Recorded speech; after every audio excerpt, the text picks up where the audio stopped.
All right. Well, hello, everybody. My name is Bill, My name is Trevor. and this is Bill and Trevor's Excellent Adventure.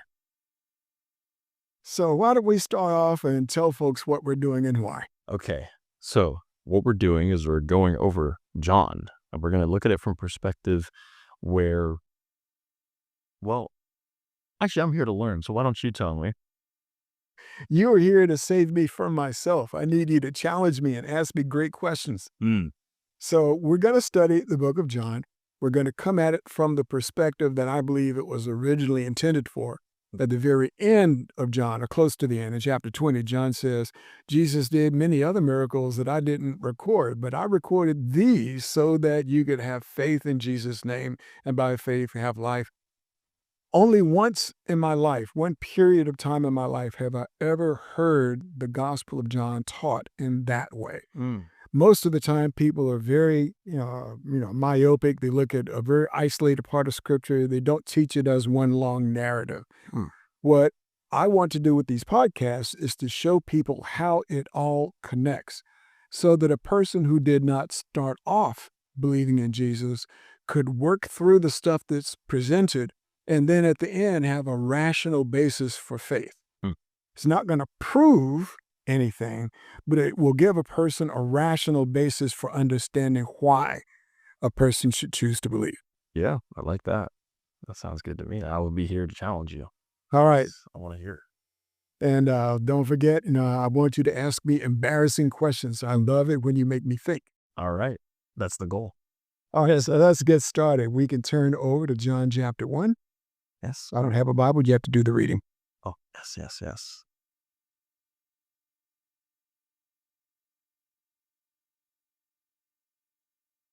All right, we're in John. We're flipping. Yep. There are many pages in the Bible. There are so many. I'm here. So let's start off. I think I want you to start by reading the first 14 verses, and then we'll talk. All right, let's do it. In the beginning there was the Word, and the Word was with God, and the Word was God. He was in the beginning with God. All things were made through him, and without him was not anything made. There was not anything made that was made. In him was life, and the life was the light of men. The light shines in the darkness, and the darkness has not overcome it. There was a man sent from God, whose name was John. He came as a witness to bear witness to the light, to bear witness about the light, rather, that all might believe through him. He was not the light, but came to bear witness about the light. The true light, which gives light to everyone, was coming into the world. He was in the world, and the world was made through him, yet the world did not know him. He came to his own, and his own people did not receive him. But to all who did receive him, who believed in his name, he gave the right to become children of God, who were born not of blood, nor of the will of the flesh, nor of the will of man, but of God, rather. And the Word became flesh and dwelt among us. We have seen his glory as of the only Son from the Father, full of grace and truth. So there's a lot in here. John is presenting about Jesus. We know it's Jesus from verse 14. He says, the Word became flesh and lived for a while among us. We've seen his glory, the glory of the one and only Son. All right, now we know who you're talking about. But he starts off introducing some pretty mind-stretching concepts. Mm. If you're going to come to have faith in Jesus, you need to know who this guy is. And so John starts off introducing him as being something more than man. It says, in the beginning, there was God, and there was this thing called the Word. And for those who use my favorite app, the Blue Letter Bible, available free for download from Google Play or the Apple Store, endless hours of spiritual enlightenment and entertainment. With the Blue Letter Bible, you can tap on the verse, pull up the interlinear menu, and then you can see the original text from the original scripts. And then down one column, you have each word from the original text. And down the other column, the English word that it got translated into. But wait, there's more. You can tap on that word and then it expands into a lot of information about the Greek word, including the reference, Strong's analytical, whatever it's called, Strong's for short, where he gives the definitions for the Greek words that most translators rely on. Mm. That said, the word that got translated word in Greek was logos, and more generally, it was like concept. Okay. Now, if you know more than one language, you might know that it's very difficult to translate from one language to the next. First of all, the syntax is usually very different. Mhm. Greek text kind of reads like Yoda, uh, but also cultural assumptions are different. Mm. And so a word might have all kinds of connotations in one language that don't even make sense in the other language. So translation is not a trivial job. Yeah. This idea of logos, understand that in the beginning there was this concept, this being who was in his very essence God. Ugh. And then it says the word became flesh and lived for a while among us. What does that make you think about? The word becoming flesh. Yeah. You're talking about the whole concept or just that part? Or Let's talk about that part for now. You know, I got a lot to talk about. Of course, yes. But the word becoming flesh. Well, I mean, it's the culmination of what God has well, what God has been doing. Yes, as the word has become now a man. Here's some things to think about. It says earlier in John says, without him was nothing made that has been made. Uh-huh. So how does a being who is intelligent enough, not even to mention powerful enough, to construct a whole universe, how can you contain that in flesh? So yeah, I don't know, because he's not human. It's something to wrap your mind around. Mm-hmm. Now, back in the 1800s, there was this guy, and I got his name. It was Edwin Abbott Abbott. His mama gave him the same middle name as his last name. Why do you got Abbott Abbott? But that's his name. Wrote a book called Flatland. Mm. And in this story, it talks about some folks who live in just two dimensions, height and length. You can think of it as being a plane, like a sheet of paper. And the main character in this story is a square. And in the story, the square tries to communicate with a one-dimensional plane or one-dimensional thing where they only have line segments and points, and tried to explain himself as a square. But they didn't believe him, and so they killed him, or tried to. Later, the square has an encounter with a sphere. Now, a sphere is like a round ball, like a tennis ball or basketball. And the sphere is now trying to explain itself to the square. And square just has no point of reference to understand. Yep. And so the sphere says, tell you what I'm going to do. I'm going to help you understand me. I'm going to pass through your plane. So if you can kind of visualize a tennis ball going through a sheet of paper, but passing through it like a ghost. So what the square sees initially is a point. But wait, now there's a circle or maybe a disc. And the circle is getting bigger and bigger as the sphere is passing through the plane. But wait, it's getting smaller and smaller as the sphere passes through until it's a point that disappears. Yes. And the square still can't understand it. And I had always been told or read that this is a good way to illustrate the idea of multidimensional space. Now, we live in either 3 or 4 dimensions, depending on who's talking. I like to think 4 because I think of time as a dimension. Yep. I don't know if the physicists agree with that. I have read that physicists have figured out that there are at least 10 or 11 dimensions because that's what is necessary to make all the math work out. But we just don't have the ability to comprehend that. Yeah. So what about the being who designed all that? How do you fit that into our space?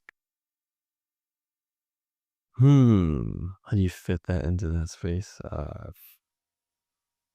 Again, good question. But Well, you're supposed to be asking me the good questions. yeah, that's fair. That's a great question. I guess I don't know if I have an answer for it, but it's definitely something that we can't comprehend if I did, because we only see things. I always like to think of it as we might live in 3 dimensions, but our eyes only let us see technically, I guess, 2 dimensions. Because I only get to see a snapshot of you on this side. I can't see behind you.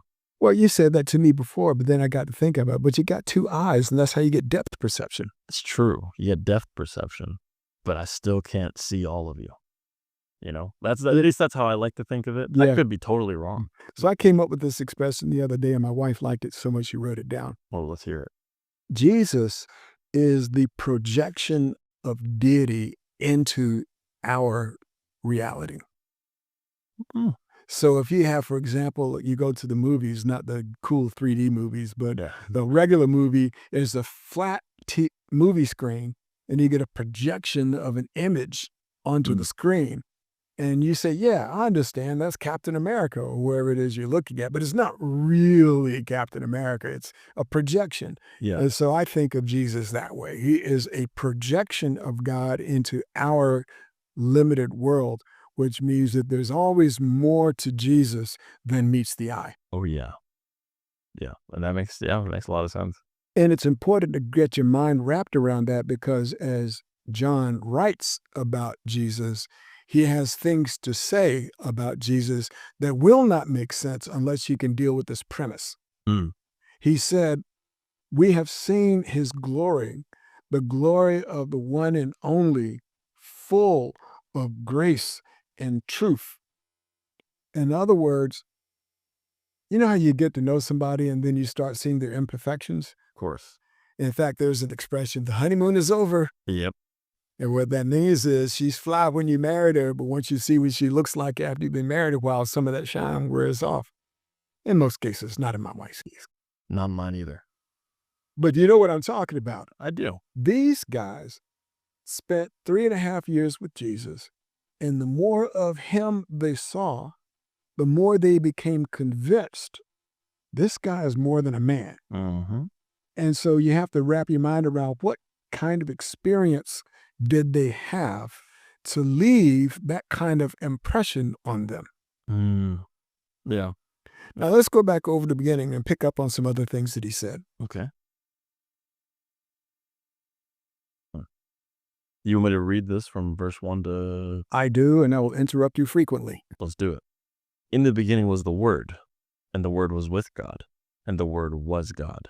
He was in the beginning with God. All things were made through him, and without him was not anything made that was made. In him was life, and the life was the light of men. The light shines in the darkness, and the darkness has not overcome it. So let's talk about that. In him was light, and that light was the life of men. What in the world does that mean? When I think of him being the light of men, I'm thinking of men living in darkness and seeing almost like a lighthouse in the distance. And that was him. He was the light that led all of, let me say led all of humanity more as like a safe haven for humanity, or like the way for humanity. The way, because I think of light as being, I can see with light. I can navigate my world. I know where to go. I know where not to go. Yeah. I don't bump into a wall because I can see. It says, in him was life. What does that mean? Life force, something that he can, only he can give. If he's a projection of a deity onto our plane, then especially if he's of God, then he is able to give life. So, contrary to what Obi-Wan Kenobi said, life does not create the force. There is a force that created life. Mm-hmm.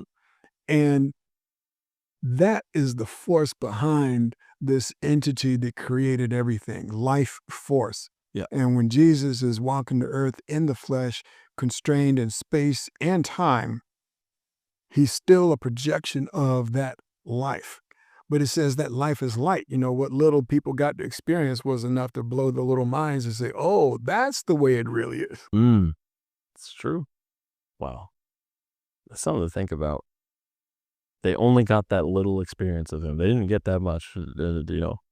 His life was cut short and then, brought back again. But still, they only got a little sliver of what he could do, and they felt it. Yeah. And I don't know about you. When I read, it's like a movie. I get immersed in it and I experience it like I'm in the movie, and I try to visualize what it was like to have been there myself.